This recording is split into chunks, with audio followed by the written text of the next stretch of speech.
Bueno, buenas tardes a todos los que nos acompañan en esta tarde, en esta reunión especial, como decía Fernando, en el cual nos ocupa un tema que es de suma importancia, un tema que trasciende todo conocimiento, todo misterio, que es la obra de nuestro Señor Jesucristo en la cruz del Calvario, una obra en la cual, como hemos de mencionar, se sustenta todo lo que nosotros conocemos, todo lo que vemos y todo lo que ha de venir. La obra de Cristo en la cruz del Calvario es la respuesta de parte de Dios para todo aquel pensamiento o idea que puede tener el hombre en este tiempo y mirando cómo está el mundo y las cosas que acontecen, y tal vez se pregunta ¿dónde está Dios? ¿O qué está haciendo Dios? Dios ya hizo lo que tenía que hacer, que es justamente el enviar a Jesucristo a este mundo, y es el Jesucristo que nosotros predicamos, el Jesucristo de las Escrituras, el que nosotros creemos, que es nada más y nada menos que la segunda persona de la Santísima Trinidad, encarnado, hecho hombre, y como bien nos dice el apóstol Juan, y vimos su gloria como gloria del unigénito, y que habitó entre nosotros, estuvo. Y este pasaje que hemos leído relata justamente lo que aconteció luego de aquella, podemos decir, que fue capturado, que fue entregado por uno de sus apóstoles, vendido por 30 piezas de plata.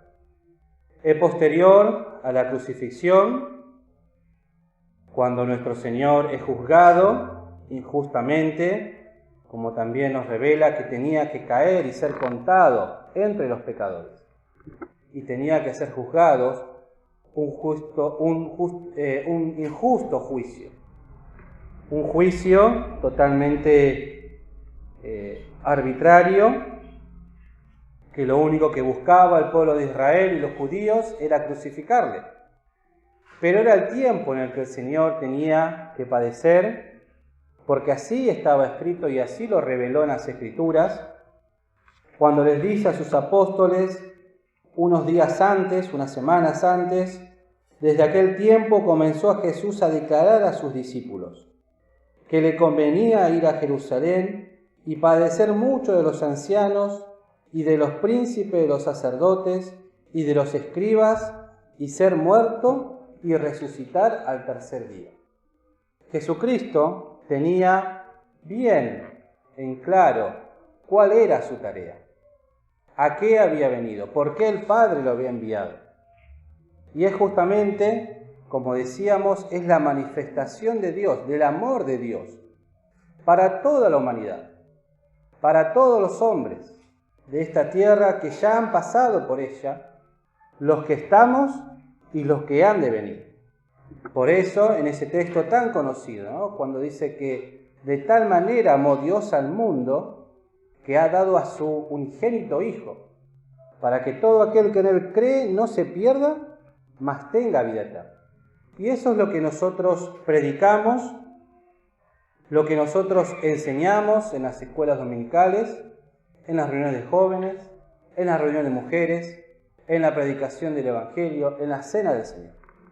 Es la obra de Cristo en favor de cada uno de nosotros en esta suerte, en esta vida que nos ha tocado vivir, no importa cuál sea nuestra situación.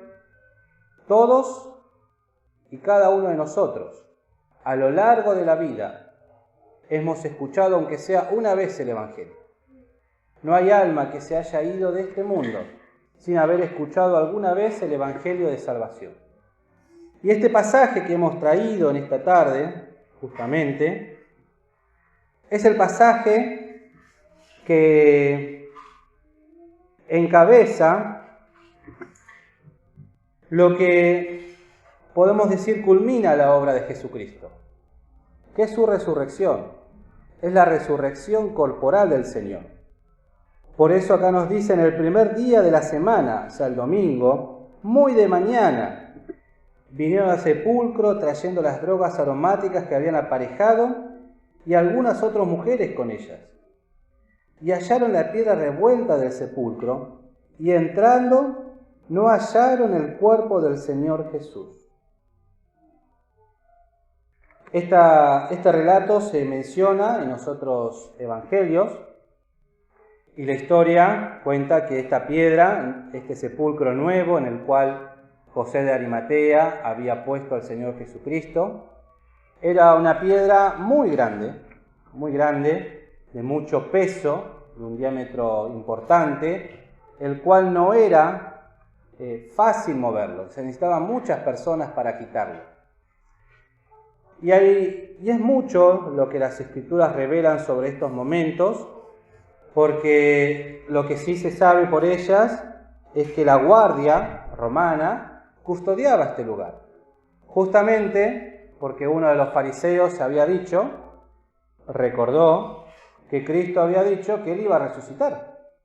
Entonces, por temor a que los judíos crean que realmente Cristo resucitó, mandaron ¿a qué cosa? A cuidar el sepulcro, para que nadie ni ninguno de sus discípulos pueda entrar y llevarse el cuerpo del Señor.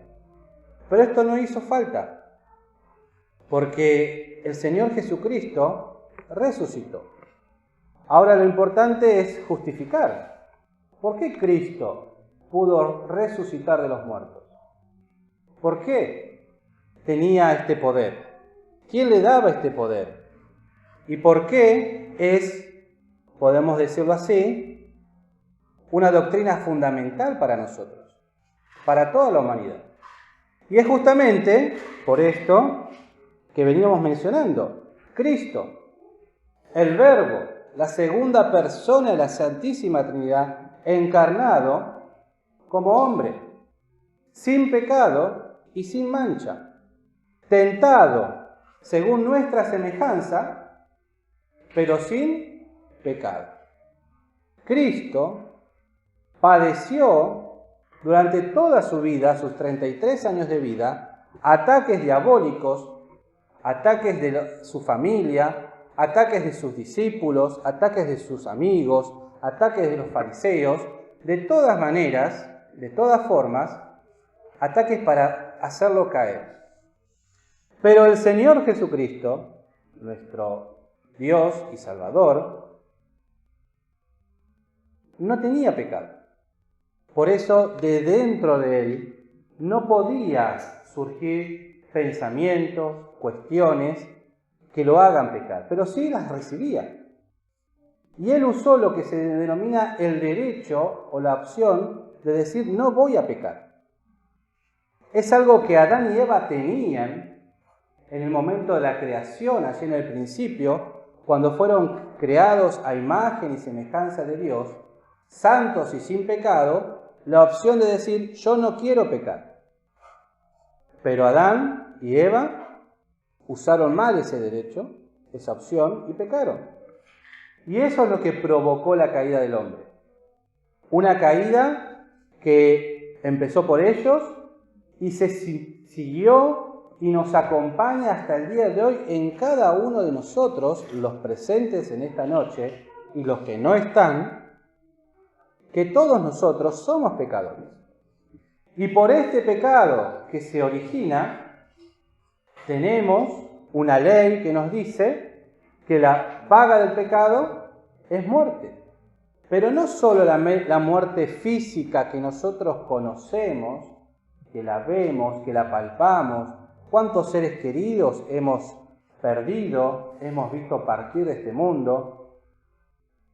Pero no es esa la muerte física, la que preocupa.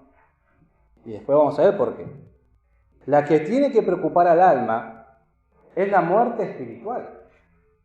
La muerte espiritual que lo que genera es una separación entre Dios y el hombre. donde el hombre, donde nosotros, el ser humano, por ninguna manera, de ninguna forma, puede acercarse a Dios o agradar a Dios como a mí se me ocurre o como yo quiero. Podemos escuchar y hablar con mucha gente y siempre vamos a escuchar que dicen, sí, yo creo en Dios. Yo creo en Dios y hago como adoro a Dios como a mí me parece, como yo quiero. Soy una buena persona, no le hago mal a nadie, soy bueno en el trabajo, soy honesto con mi familia. Cada uno se prefigura un Dios. Cada uno se arma un Dios y una forma de adoración. Entonces, ahí está el problema. Porque cuando uno es malo, cuando uno es, podemos decir, a ver, y sin ofender a nadie, ¿no? Pero cuando uno tiene algún vicio, alguna cuestión en su vida, una doble vida, explicar el pecado y que uno se sienta redarguido es, podemos decir, un poco más sencillo, porque son pecados manifiestos.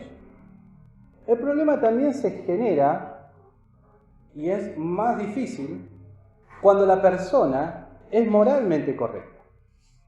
¿Y qué significa moralmente correcta? Cuando su conducta en la vida cotidiana es, ¿qué cosa? Intachable. Donde no se le puede encontrar ningún error en lo que hace. Es una persona honesta, es una buena persona que acompaña, que ayuda, que trata bien a las personas, es un buen padre, es una buena madre, es un buen hijo. ¿Y cómo hacer entender que estas personas también están condenadas? ¿Cómo entender? ¿Cómo llevar el Evangelio? Y entender que todos nosotros estamos destituidos de la gloria de Dios por el pecado. Porque si nosotros vamos al principio podemos decir, cuando Dios le da los 10 mandamientos a Moisés, dice, ¿no? El primer mandamiento, amarás a tu Dios de todo tu corazón, de toda tu alma y de todas tus fuerzas. Tiene que ser Dios el centro de tu vida. Ahora, la pregunta es, ¿a qué Dios estás adorando? ¿A qué Dios estás buscando? ¿A qué Dios querés agradar? ¿Y cómo lo querés agradar? ¿Cómo es? ¿Qué estás buscando? Entonces, la palabra de Dios nos enseña que entre Dios y los hombres hay un solo mediador, que es Jesucristo, hombre. Y acá se presenta uno de los mayores problemas para el alma. ¿Y cuál es? Que podemos escuchar a una persona hablar de Dios siempre, pero tenemos que prestar atención y pensar, esa alma, ¿cuántas veces mencionó a Cristo? ¿Cuántas veces dijo, yo pedí perdón por mis pecados? ¿Cuántas veces lo podemos llegar a escuchar decir, yo creo que en Cristo murió en la cruz por mí? Y ahí nos vamos a dar cuenta, y esto también para que cada uno de los que están acá presentes examine su experiencia personal. ¿A qué Dios está buscando o en qué Dios está creyendo? ¿O a dónde está puesta su mirada? Y entonces en esta escritura, nos habla en el versículo 5 que dice, y como tuviesen ella temor y bajasen el rostro a tierra, les dijeron, ¿por qué buscáis entre los muertos al que vive? El Señor Jesucristo, que fue colgado en un madero, que derramó su sangre por cada uno de nosotros, que dio su vida porque Él la entregó, y esa sangre deshizo el pecado de cada uno de nosotros, nos tiene que llevar a una experiencia personal de reconocimiento. ¿Y por qué les digo eso? Hay un pasaje en Isaías que dice, ¿no? Jehová cargó en él el pecado de todos nosotros. Ahora, en forma personal, y cada uno de ustedes, tómense 2 segundos y examinen su vida. Completa, rápida. Pensamientos, ideologías, sentimientos, pecados, vicios. ¿Cuántas cosas hay en mi vida? ¿Cuántas cosas que no contaríamos? ¿Cuántas cosas que son profundas de nosotros? ¿Cuántas rebeliones? ¿Cuántos enojos? Y todas esas cosas, ¿dónde fueron cargadas? En Cristo. ¿Las mías solamente? No. Las de todas, ustedes. De los que ya pasaron por este mundo, por los que estamos y por los que han de volver.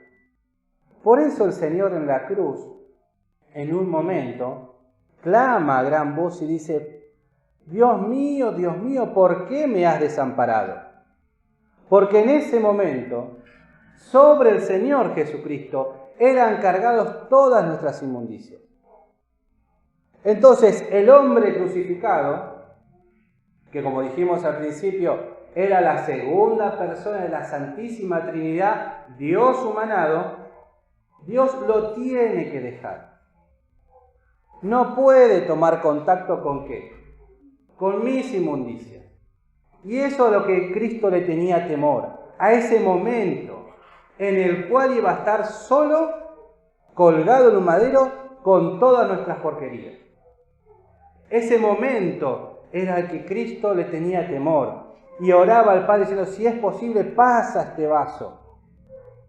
Porque sabía al Señor, y eso lo digo por la cantidad de películas que van a ver y cuestiones, al Señor no le molestaba que le peguen, que lo escupan, que lo haya traicionado un discípulo, que lo martiricen, que le pongan una corona de espinas, que se burlen de él. No le molestaba, porque su visión iba más allá. Estaba atemorizado por ese momento que tenía que vivir, que era cuando el Padre iba a correr de él el rostro y, como dice las Escrituras, ¿no? El Padre lo tenía que, ¿qué cosa? Lastimar. Lo tenía, como dice, ahora me viene el texto, pero no me acuerdo la cita, ¿no? Lo tenía que herir con una espada espiritual a Cristo. Por eso Cristo es un sacrificio vivo por cada uno de nosotros. ¿Qué es un sacrificio? ¿Cómo se hacía un sacrificio en la antigüedad?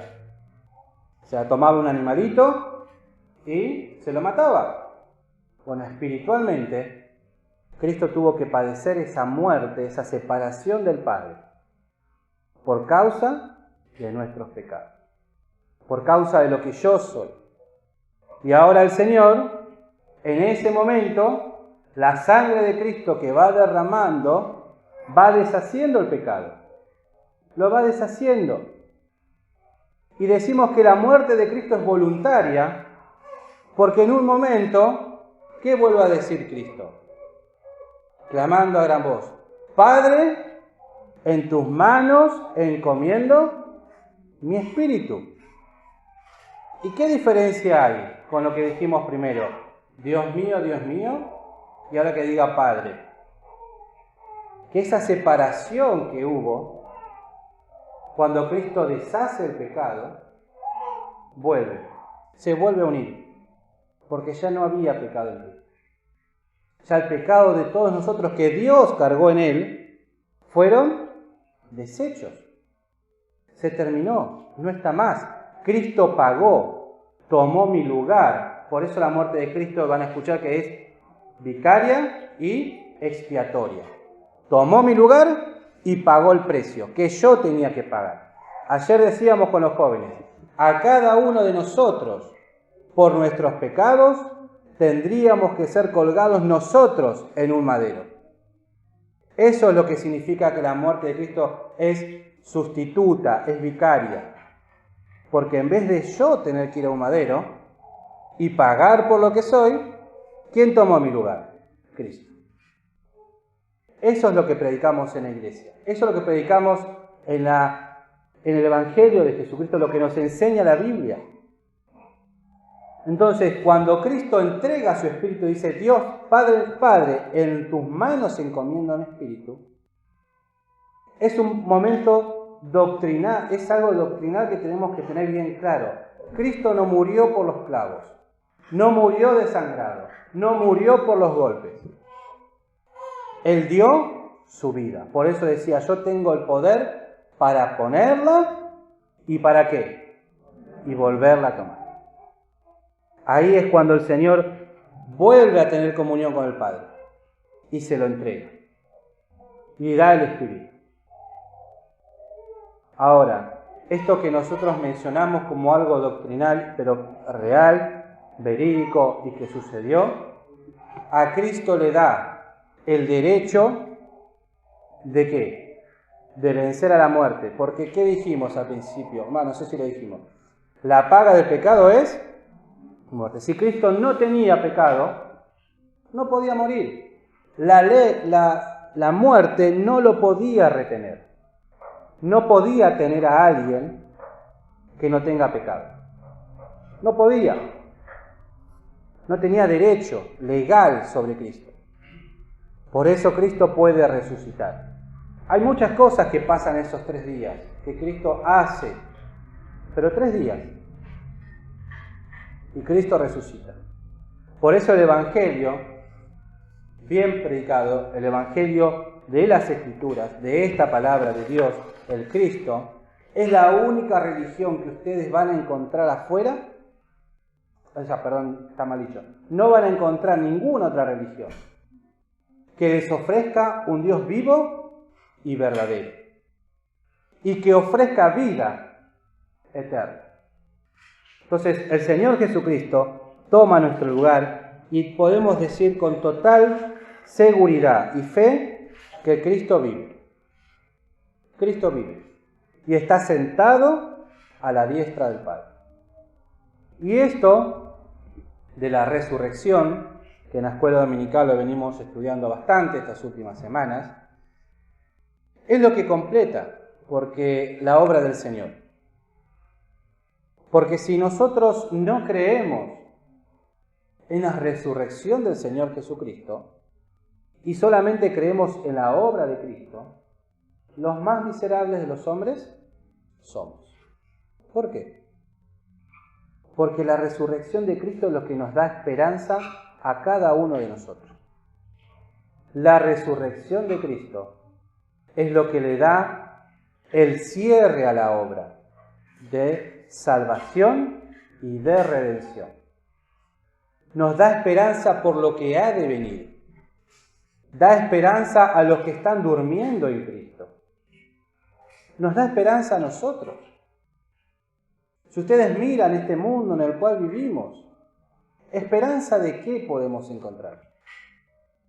¿Qué hay en este mundo que nos pueda llenar el corazón de alegría y de esperanza? ¿Hay algo que puedan encontrar que ustedes me dicen, esto la verdad me da esperanza de acá para la eternidad? No, si las personas lo que más miedo tienen es qué va a pasar después de esta vida. Algunos dicen, ¿y habrá vida después de la muerte? ¿Habrá tal cosa? Pero sí hay algo, queridos, que tenemos que mencionar y que el otro día lo pensaba, es que los apóstoles estuvieron con el Señor Jesucristo ¿cuánto tiempo? 3 años y medio, para los que no lo saben. ¿Vieron del Señor qué cosas? Los milagros de multiplicación de los panes, escucharon sus enseñanzas, escucharon todo lo que el Señor les decía, vieron los milagros, particularmente Pedro, Juan y Jacobo, creo que fue el otro, vieron la transfiguración del Señor Jesucristo, vieron cómo el Señor resucitó a Lázaro, escucharon, comieron con Él, estuvieron. Pero hay algo que me llamó la atención, que está en el versículo 11 del mismo capítulo que leímos. ¿Qué dice? Mas a ellos les parecía como locura las palabras de ellas y no las creyeron. ¿Y por qué les digo que me llamó la atención? Porque puede ser que entre nosotros, en esta noche, haya algún alma que no conoce a Cristo como su Salvador personal. Y lo que Cristo quiere para esa alma es que lo acepte. No hay necesidad de pagar nada. Cristo ya pagó en la cruz del Calvario nuestros pecados. Por eso lo que condena al hombre, ¿qué es? No es su maldad. Es rechazar esta obra de amor de parte de Cristo. Cristo ya hizo todo. Te deja la invitación. Es cuando uno, por ejemplo, va y es invitado a un casamiento, ¿qué nos dan? Una invitación. ¿Y yo qué puedo hacer con esa invitación? ¿Tomarla o dejarla? O tomarla y decirle, bueno, capaz que voy. O desestimarla. Pero hay una invitación. Yo tengo que tomarla o no. Y Cristo hace eso, la invitación. La obra está hecha. Pero también nosotros estamos acá hoy, los que ya tenemos esta experiencia de salvación, y la pregunta es, ¿creemos en la resurrección de los muertos? Porque los apóstoles, ¿qué pasaba a los apóstoles? No creían. Entonces, ¿por qué no creían? Hay en otros pasajes, en este mismo, en el 31.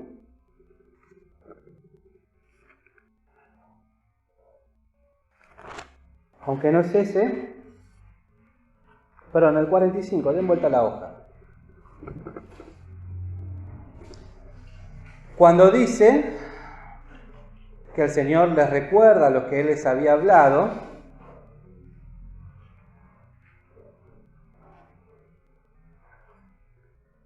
y luego de haberles dicho que palpen y vean y toquen su cuerpo, y les pidió para comer, en el 45 dice, entonces les abrió el sentido para que entendiesen, ¿qué cosa? Las Escrituras. Así está escrito, así fue necesario que el Cristo padeciese y resucitase de los muertos al tercer día. Si hay algún hermano en esta noche que no cree en la resurrección de los muertos, no tenga temor de presentarse delante de Dios y pedirle con sinceridad de corazón que le sea abierto el sentido para creer en esto que las Escrituras nos dicen. Porque podemos creer en Cristo como nuestro Salvador personal, pero en esta parte por ahí no nos termina de cerrar. Pero las Escrituras y la resurrección de Cristo es lo que nos da esperanza hacia lo que viene. Nos da esperanza de poder volver a ver a nuestros seres queridos que duermen, que están con el Señor. Y nos tiene que llevar a una experiencia de limpieza personal. El otro día, una experiencia sencilla. Estaba con Isabela en la pieza y el viernes fue, que se levantó de la siesta y le digo, bueno, vamos a cambiarnos. Te voy a poner la zapatilla, te voy a poner el pantalón. ¿Por qué? Porque tenemos que ir a la iglesia y tenemos que vamos a ver a Mili, a Juani, a la tía Barbie, al tío Lucas. Y me quedé pensando mientras le hablaba que uno personalmente se tiene que preparar ¿para qué? Para volver a ver a aquellos seres queridos que ya están con el Señor. Prepararnos espiritualmente. Tener esa esperanza que los vamos a volver a ver. Entonces Isabela se cambió, se puso contenta porque iba a venir a la iglesia a ver a los hermanos. Y esa es la esperanza de la resurrección de Cristo y de los muertos. Que un día nosotros, nuestros seres queridos, los que están durmiendo, los que han partido, han de volver a estar con nosotros. Y nosotros con ellos. Y si Cristo no resucitó, ¿qué esperanza tienen? Vana, no tiene sentido. todo lo que predicamos.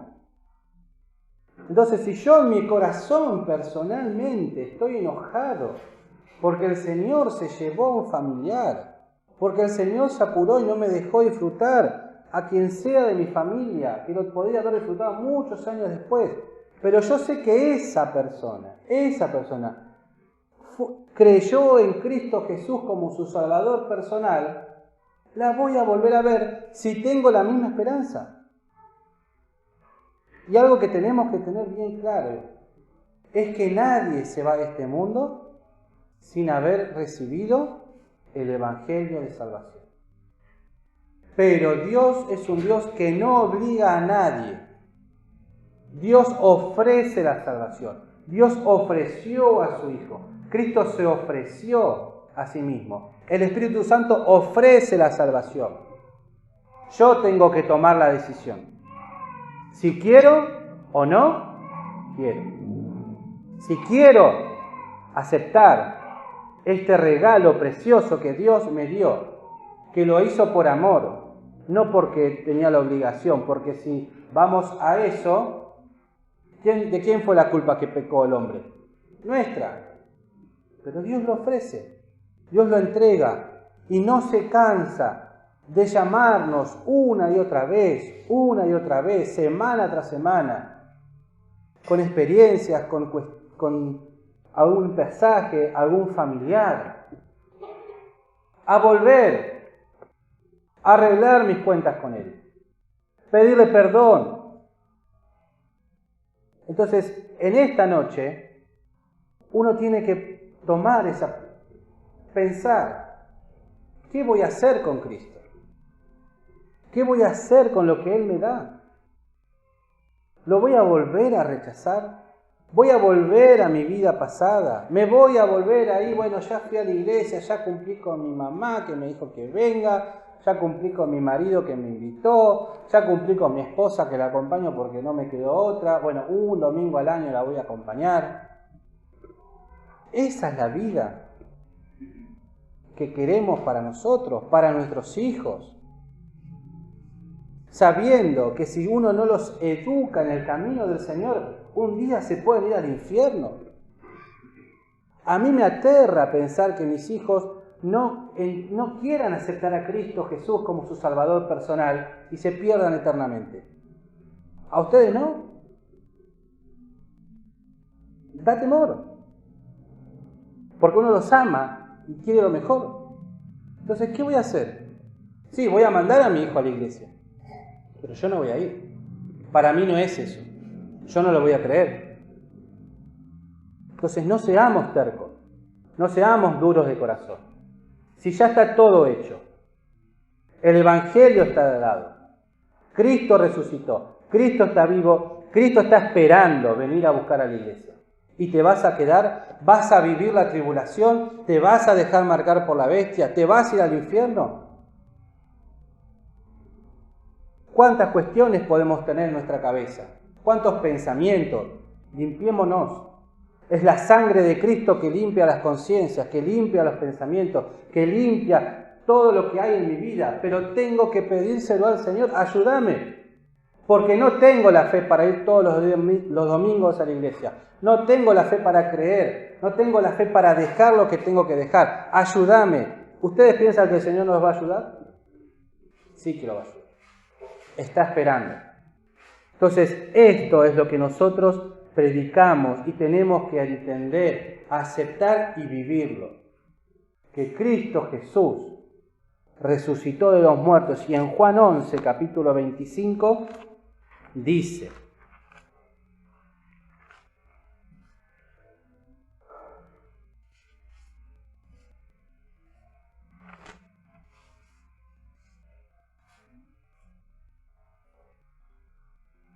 no era Juan 5, pero son 11:25, perdón. Juan 11:25. Dícele Jesús: yo soy la resurrección y la vida. El que cree en mí, aunque esté muerto, vivirá. Y eso abarca las dos muertes. La muerte espiritual, en la cual se encuentra todo ser humano que viene a este mundo.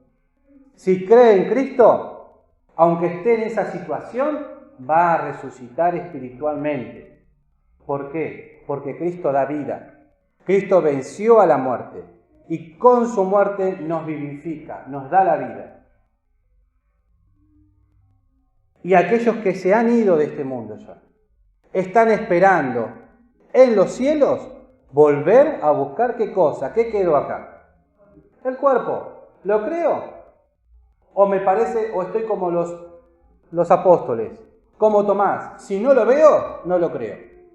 Si no veo, no creo. Yo no vi nunca ninguno de los muertos que vuelva.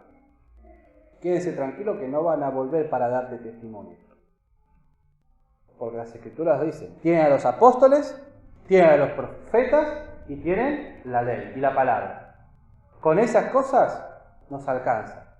Porque si viene un muerto a predicarme el Evangelio, ¿qué quiere decir? ¿Que le voy a creer porque volvió? No le voy a creer. Porque si no le creo a la palabra de Dios, no le voy a creer a nada. Entonces, el que cree en Jesucristo, aunque esté muerto, vivirá. Esa es la esperanza. Eso es lo que la iglesia predica, lo que la iglesia anuncia, lo que la iglesia proclama para cada una de las almas y para cada uno de nosotros, que ya hace tantos años que tenemos, que somos cristianos, que estamos en iglesia, pero de cuántas cosas nos tenemos que limpiar. Arreglar las cuentas con el Señor. ¿Qué vamos a esperar? Como siempre digo, ¿no? Que pasen más años en nuestra vida y perder años en el mundo, en los vicios, en las cuestiones.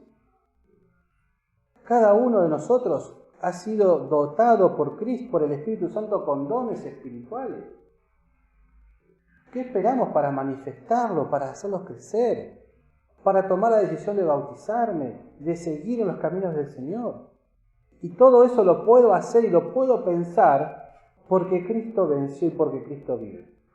Porque Cristo resucitó. Y porque me da la esperanza, como estudiábamos hoy, ¿no? Firmes y constantes en la obra del Señor. ¿Cómo termina? Que todo el trabajo que hagamos, sabiendo que vuestro trabajo en el Señor no es vano. Esa es la esperanza. La vida de creyente no es una vida aburrida. Para nada.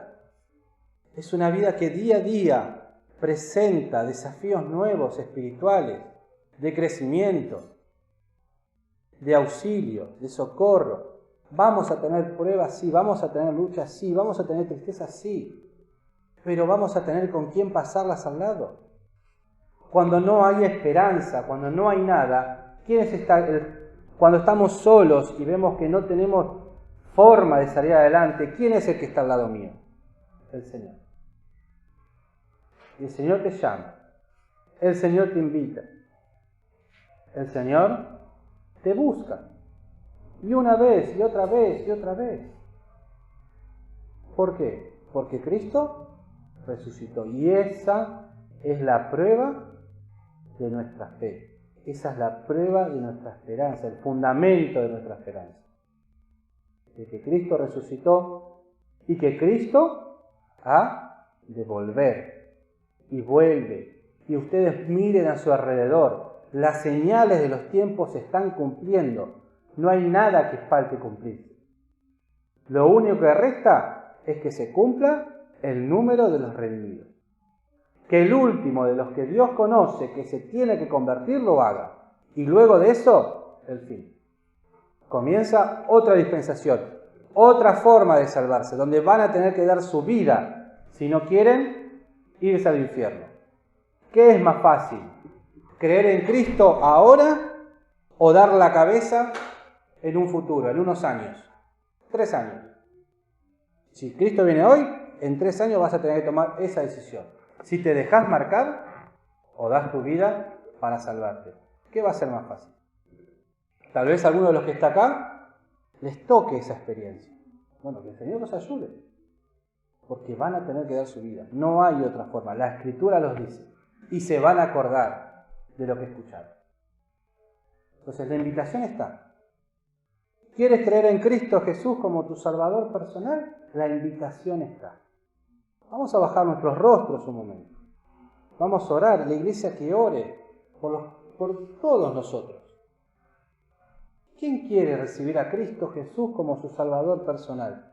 Y darle gracias por esta esperanza bienaventurada, por esta invitación, por este sacrificio que Cristo hizo por nosotros y por esta esperanza que me da. ¿Hay alguien que le quiere entregar su vida a Cristo? Que quiera decir, Padre, acá estoy, en tus manos encomiendo mi espíritu. ¿Alguien que le quiere dar su vida a Cristo? ¿O son todos salvos? Ojalá. ¿Pero qué vas a esperar? ¿Más experiencia? ¿Escuchar más? ¿Creer más? Y si no tenés otra oportunidad y es la única, ¿quién quiere aceptar a Cristo Jesús como su Salvador personal? Que levante su mano un segundo y la baje. ¿Nadie? Sepan que la palabra de Dios no vuelve vacía. Es enviada con un propósito. Seguir trabajando en el corazón o rechazarla. Pero no ha de volver vacía. Y es la palabra que luego juzgará en cada uno de nosotros. ¿Hay alguien que quiere aceptar la invitación de Cristo, aquel que dio su vida por mí? Que levante su mano y la baje. Si no, damos por terminada la reunión y nuestro hermano Fernando ha de continuar. Si alguien lo quiere hacer, lo puede hacer. Y si no, no lo haga después en su hogar. Piensen en estas palabras. Que el Señor les bendiga ricamente. Amén.